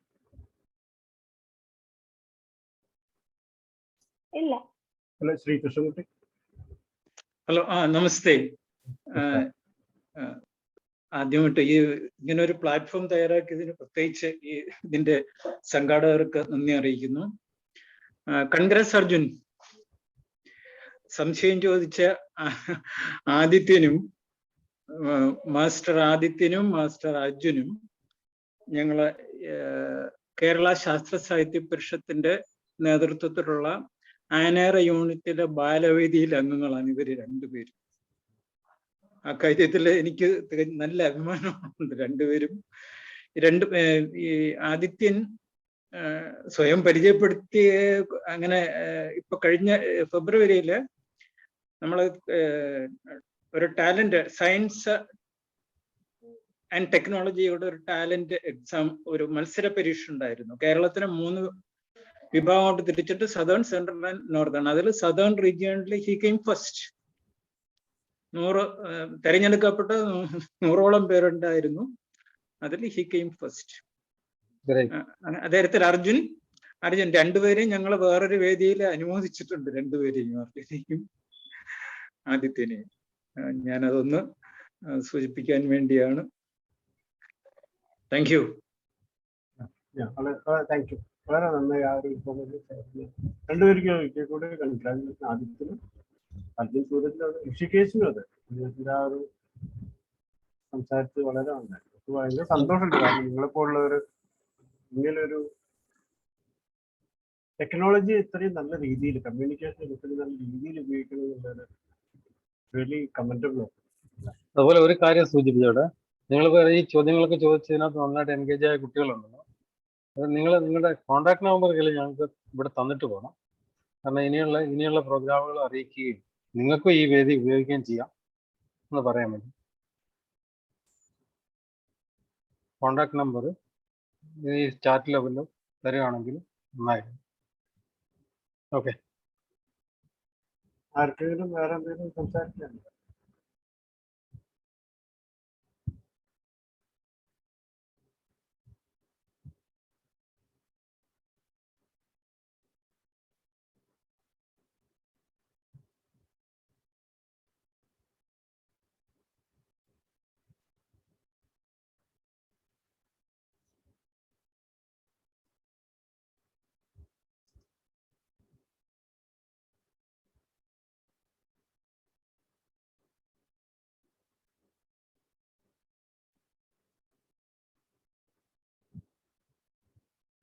അതേപോലെ അർജുൻ ചേട്ടാ,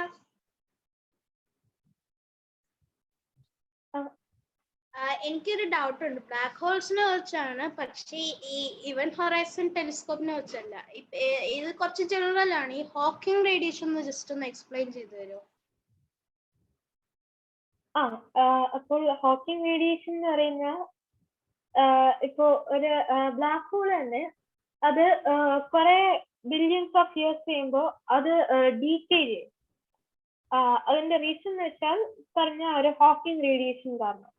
അപ്പോൾ ഹോക്കിംഗ് റേഡിയേഷൻ എന്ന് പറയുന്ന ആ ഒരു ബ്ലാക്ക് ഹോളിന് കുറെ മാസ് അല്ലെങ്കിൽ എനർജി എമിറ്റ് ആവും. അതിനെ കുറിച്ച് എനിക്ക് കൂടുതൽ ഡീറ്റെയിൽഡ് ആയിട്ട് അറിഞ്ഞില്ല.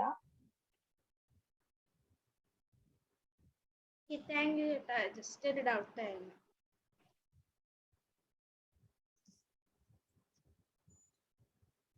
ആർക്കെങ്കിലും കൂടുതൽ പറയുവാനോ ചോദ്യങ്ങൾ ചോദിക്കുവാനോ എന്തെങ്കിലും ആകാംക്ഷകൾ എന്തെങ്കിലും പറയാം? ഇവിടെ പറയാം കേട്ടോ.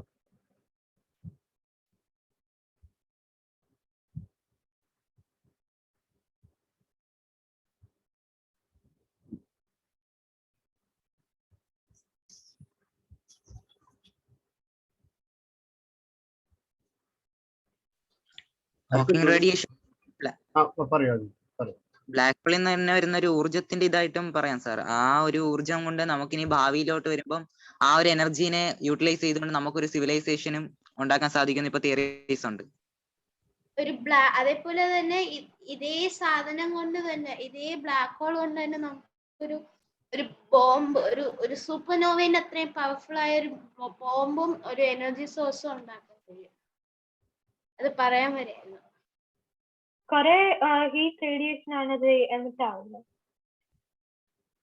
ഇപ്പൊ നമ്മളൊരു സൂപ്പർ പവർ എന്ന് പറഞ്ഞ ഇലക്ട്രോമാഗ്നറ്റിക്, അതിനൊരു പേരുണ്ട്, ഞാൻ മറന്നുപോയി. ആ ടൈപ്പ് ഓഫ് വേവ്സ് നമ്മൾ ഒരു ഗ്ലാസ് ബോംബ്, ഒരു ഗ്ലാസ് ഷേപ്പ് ഗ്ലാസ് കൊണ്ട്, ഗ്ലാസ് പോലെ ഇരിക്കുന്ന റിഫ്ലക്ട് ചെയ്യുന്ന ഒരു ഗ്ലാസ് ഈ ബ്ലാക്ക് ഹോളിനെ കവർ ചെയ്ത് അതിൽ ഒരു മിററിന് ലൈറ്റ് കൊടുത്ത് അത് ക്ലോസ് ചെയ്യുമ്പോഴത്തേക്ക് അത് കുറച്ച് പെൻറോസ് പ്രോസസ് കാരണം അതിൽ നിന്ന് എനർജി, റൊട്ടേറ്റിംഗ് ബ്ലാക്ക് ഹോൾസിൽ നിന്ന് വരുന്ന ഇത് എനർജി എക്സ്ട്രാ എമിറ്റ് ചെയ്യും. ഇതിങ്ങനെ നമ്മൾ കണ്ടിന്യൂസ്ലി ഇങ്ങനെ വിട്ടോണ്ടിരിക്കുമ്പോൾ എനർജി ഇങ്ങനെ ബിൽഡപ്പ് ചെയ്ത് ഇവൻച്വലി നമ്മൾ ഒന്നും ചെയ്യാതെ ഇരിക്കുമ്പോൾ അത് ഇവൻച്വലി അത് എനർജി വിത്ത്സ്റ്റാൻഡ് ചെയ്യാൻ കഴിയാതെ അതൊരു എക്സ്പ്ലോഷൻ ആയിട്ട് മാറും. സൂപ്പർനോവയുടെ ശക്തിയുള്ള. ഉദ്ദേശിക്കുന്ന ഒരു ഡൈസൺ സ്ഫിയർ ആണ്? അല്ല, ഒരു ബ്ലാക്ക് ഹോൾ ബോംബ്. ഞാൻ ഒരു വീഡിയോയില് കണ്ടതാണ്. നമ്മള് ഈ ബ്ലാക്ക് ഹോളിനെ കവർ ചെയ്യുന്ന ഗ്ലാസ്സിൽ ഒരേ ഒരു സെക്ഷൻ റിമൂവ് ചെയ്തിട്ട് ഈ പവർഫുൾ റേസ് വിട്ടിട്ട് അത് ക്ലോസ് ചെയ്തിട്ട് നമ്മൾ അത് കുറച്ചു നേരം കഴിയുമ്പോൾ അത് എനർജി, സ്പിന്നിങ് ബ്ലാക്ക് ഹോൾസിൽ ഇത് വർക്ക് ചെയ്യത്തുള്ളൂ. സ്റ്റേഷനറിയിൽ അതൊരു ഇത് വർക്ക് ചെയ്യത്തില്ല. സ്പിന്നിങ് ബ്ലാക്ക് ഹോൾസ് അത് പെൻറോസ് പ്രോസസ് അല്ലെ, ഇടയ്ക്ക് ഇത് എർഗോസ്ഫിയർ എന്ന് പറഞ്ഞ സാധനം ഞാൻ കേട്ടിട്ടുണ്ട്. എന്ന് പറഞ്ഞാൽ ഈ ഇവന്റ് ഹൊറൈസന്റെ ജസ്റ്റ് പുറത്തായിട്ട് കാണുന്ന ഒരു ഏരിയയാണ്. അവിടെ ടൈമും സ്പേസും ജസ്റ്റ് സ്ലൈറ്റ്ലി വാർപ്ഡ് ആണ്, കംപ്ലീറ്റ്ലി വാർപ്ഡ് അല്ല. അപ്പൊ ഈ ഏരിയ കൂടെ ലൈറ്റ് പാസ് ചെയ്യുമ്പോൾ അത് അകത്ത് കയറി അങ്ങ് പോകത്തില്ല. അപ്പൊ അതിൽ കൂടെ ഇങ്ങനെ പാസ് ചെയ്യുമ്പോഴത്തേക്ക് നമ്മൾ ഈ ഓബർത്ത് എഫക്റ്റ് ആണെന്ന് തോന്നുന്നു. ഇത് കാരണം എക്സ്ട്രാ ഒരു പുഷ് കൊടുക്കും ഇതിന്. ഓരോ എവറി ടൈം അത് പുറത്തോട്ട് വിടുമ്പോഴത്തേക്ക് ഒരു പുഷ് കൊടുക്കും. പിന്നെ ഈ റൊട്ടേഷന്റെ സ്പീഡിൽ തന്നെ പോകുമ്പോഴത്തേക്ക് അത് എക്സ്ട്രാ ഒരു പുഷ് കൊടുത്ത് അത് അതിൽ നിന്ന് റിഫ്ലക്ട് ചെയ്ത് തിരിച്ചു വരുമ്പോൾ വീണ്ടും പുഷ് കൊടുത്ത് അത് കണ്ടിന്യൂസ്ലി പുഷ് ചെയ്ത് എനർജി ആ റെയില് ബിൽഡപ്പ് ചെയ്തോണ്ടിരിക്കും.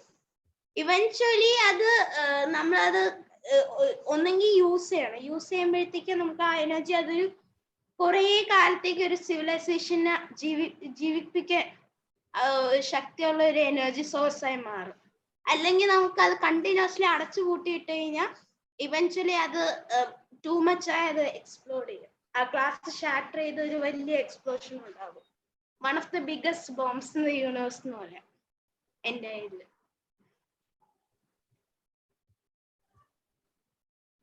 ബോംബുകളല്ല വേണ്ട. പക്ഷെ അതല്ല, ഒരു എനർജി സോഴ്സ്, ബ്ലാക്ക് ഹോൾസ് ഒരു എനർജി സോഴ്സ് ആണ്, ഒരു സൂപ്പർനോവയുടെ ശക്തിയുള്ള കേപ്പബിൾ ആയി. പവർ പറയാം. മനസ്സിലായി. ഞാൻ വേണ്ട.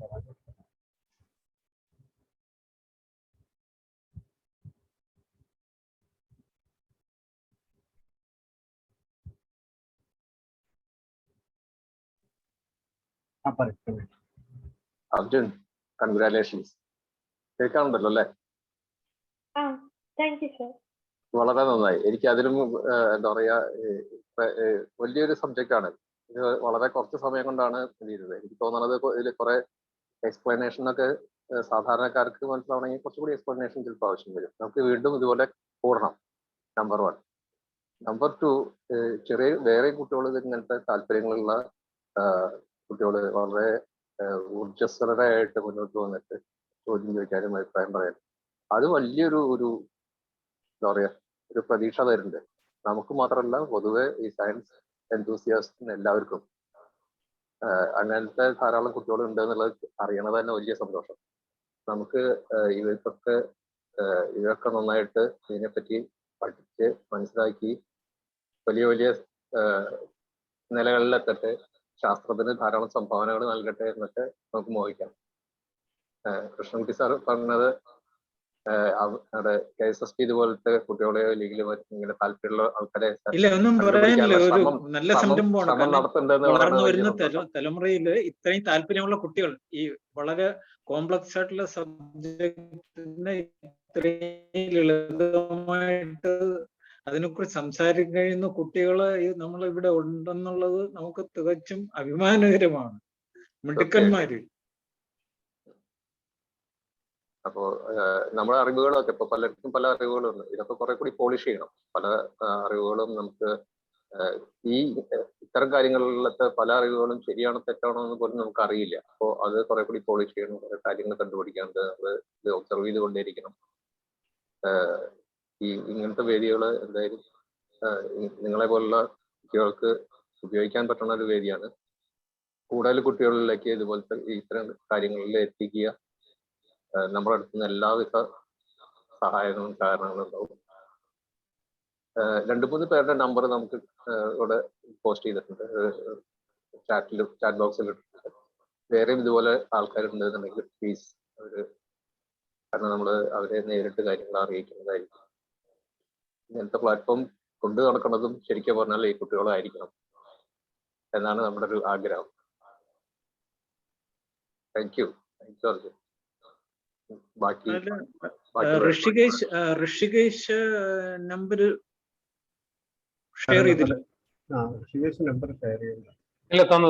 ഋഷികേശിന്റെ നമ്പർ കിട്ടിയല്ലേ?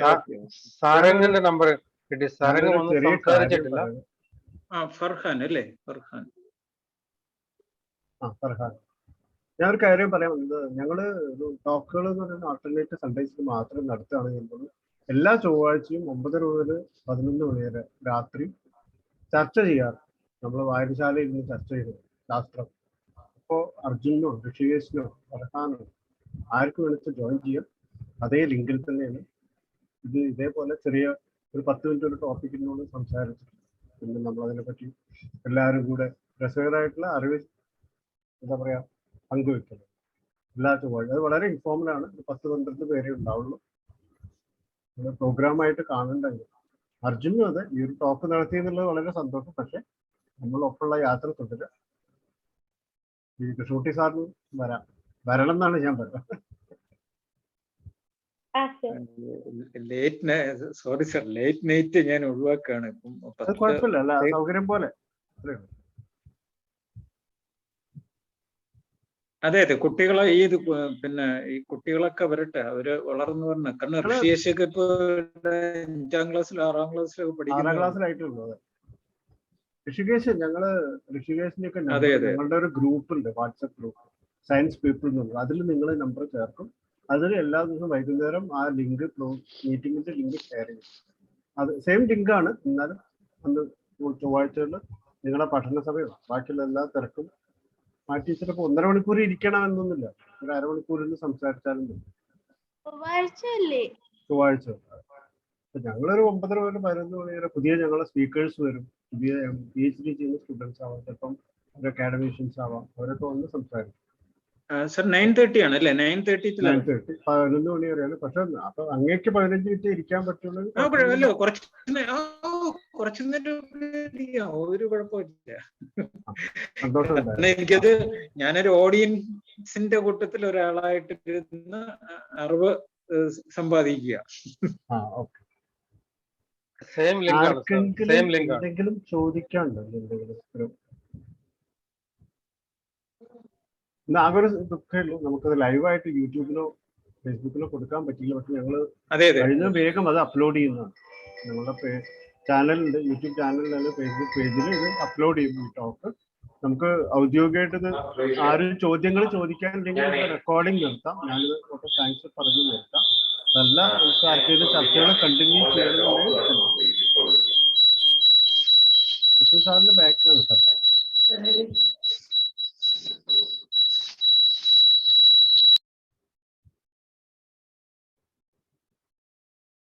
പറയുണ്ടോ കൃഷ്ണ സാർ? എന്തെങ്കിലും പറയുണ്ടോ?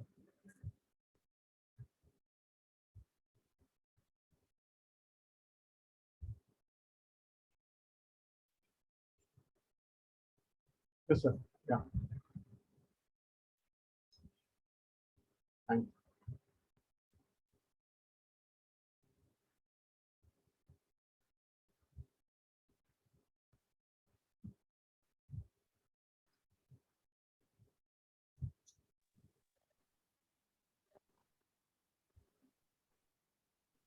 അല്ല, വേറെ ഒന്നും പറയാനില്ല സാർ. അപ്പം കഴിയുന്നിടത്തോളം അതിനകത്ത് പങ്കെടുക്കാൻ താല്പര്യമുണ്ട്.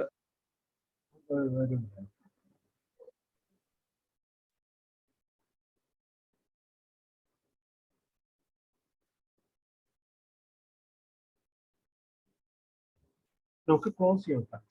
ഇൻഫോർമായിട്ട് വെറുതെ ഇരിക്കണം എന്നുള്ളത് ഇരിക്കാൻ പാടില്ല. താങ്ക്സ് പറഞ്ഞ് കൺക്ലൂഡ് ചെയ്യാം. സതീഷ്, ഞങ്ങള് താങ്ക്സ് പറയുന്നതേ ഉള്ളൂ, നന്ദി പറയാനുള്ളൂ. പക്ഷെ അത് കഴിഞ്ഞിട്ട് നമ്മൾ ഇൻഫോർമൽ ആയിട്ട് ഇരുന്ന് വീണ്ടും ഒരു അരമണിക്കൂർ ഇരിക്കാറുണ്ട്. താല്പര്യമുള്ളവർക്ക് കണ്ടിന്യൂ ചെയ്യാം. അർജുൻ, വളരെ സന്തോഷം. അർജുൻ പ്രത്യേകിച്ച് ഇങ്ങനെ ഒരു നമുക്ക് ഞാൻ ആദ്യമേ പറഞ്ഞത് സയൻസ് പീപ്പിളിന് അഭിമാനമായിട്ടാണ്, ഒരു ഹോണർ, ബഹുമതിയാണ് ശരി അർജുനെ പോലുള്ള ഒരാൾ വന്ന് സംസാരിക്കുന്നത്. അതുപോലെ മറ്റു കുട്ടികൾ ഋഷികേശും ഫർഹാനും. എനിക്കൊരു ഡൗട്ട് ഉണ്ട്. ഇത് ഈ താങ്ക് ഇതൊക്കെ കഴിഞ്ഞിട്ട് അരമണിക്കൂർ ഇൻഫോർമൽ സെഷൻ ഉണ്ടോ? അതെന്താ വെച്ചാൽ റെക്കോർഡിങ് ഞങ്ങൾ ചെയ്യേണ്ടെന്ന് വെച്ചാൽ അത് നമ്മൾ വെറുതെ സംസാരിക്കും, ഇരിക്കേണ്ടതുണ്ട്. നിങ്ങൾക്ക് സ്റ്റേ ബാക്ക് ചെയ്യാം. അർജുൻ ചേട്ടൻ്റെ അടുത്ത് ഒരു ചെറിയ കാര്യം സംസാരിക്കുന്നുണ്ടായിരുന്നു. ചോദിച്ചോ. അതല്ലേ, എനിക്ക് അത് കഴിഞ്ഞിട്ട് ചെയ്യാം അല്ലേ? അതെ, ഇത്രേ ഉള്ളൂ. വന്നവർക്കും അതെ, വന്ന കുട്ടികൾക്ക് അതേമാതിരി ഷൂട്ടി സാറിനെ പോലുള്ള വ്യക്തികൾക്കും എല്ലാവർക്കും വളരെ നന്ദി. സയൻസ് പീപ്പിള് മാസത്തിൽ ഇങ്ങനത്തെ ഓരോ പുതിയ പുതിയ പ്രതിഭകളെ കണ്ടെത്തി അവതരിപ്പിക്കണമെന്നാണ് പ്രതീക്ഷ. അതൊക്കെ ഒരു ഞായറാഴ്ച ഇതുപോലെ 6 മണിക്ക് വെച്ചിട്ട് സംസാരിക്കും. അവർ അവരുടെ രീതിയിൽ കാര്യങ്ങൾ അവതരിപ്പിക്കും. ചോദ്യങ്ങൾ ചോദിക്കാവുന്നവർക്ക് ചോദിക്കാം. ഇതിങ്ങൾ ചർച്ചയായിട്ട് കൊണ്ടുവന്നിട്ട് അങ്ങനെ. അപ്പോൾ ഒരിക്കൽ കൂടി എല്ലാവർക്കും നന്ദി. സയൻസ് പീപ്പിളിന്റെ ഫേസ്ബുക്ക് പേജ് ഉണ്ട്, അതേമാതിരി യൂട്യൂബ് ചാനലുണ്ട്. എല്ലാവരും ഇതിനെ പിന്തുടരുക. കഴിയുന്ന അത്രയും ആളുകളിലേക്ക് ഇങ്ങനൊരു ചാനൽ ഓൺലൈൻ ആയിട്ട് സയൻസ് പീപ്പിൾ ഓപ്പൺ സയൻസ് എന്നൊരു കൺസെപ്റ്റിലാണ്. നമുക്ക് സയൻസിനെ പറ്റി ആർക്കും സംസാരിക്കാം, താല്പര്യമുള്ള ഒരാൾക്ക് അവർ വന്ന് സംസാരിക്കണം. അത് സയൻസിന്റെ ഭാഷ എന്ന് വെച്ചാൽ ഒരു ഇൻസ്റ്റിറ്റ്യൂട്ടിന്റെ ഭാഷയിലൊന്നല്ലാതെ ഒരു സാധാരണ കഥ പറയും പോലെ സംസാരിച്ച് നമുക്ക് സയൻസിനെ പറ്റി പറഞ്ഞു തരും. അതിന് വേണ്ടിയിട്ടാണ് നമ്മുടെ ഒരു ഉദ്ദേശം. അങ്ങനെ ഉണ്ടെങ്കിൽ നിങ്ങൾക്ക് റെക്കമെൻഡ് ചെയ്യാം. ആർക്കും വേണമെങ്കിൽ നമ്മൾ കണക്ട് ചെയ്യാം, ആർക്കും ജോയിൻ ചെയ്യാം. കൃത്യമായ മര്യാദകൾ പാലിച്ചുകൊണ്ട് ഇതിൽ പങ്കെടുക്കാം. സന്തോഷം.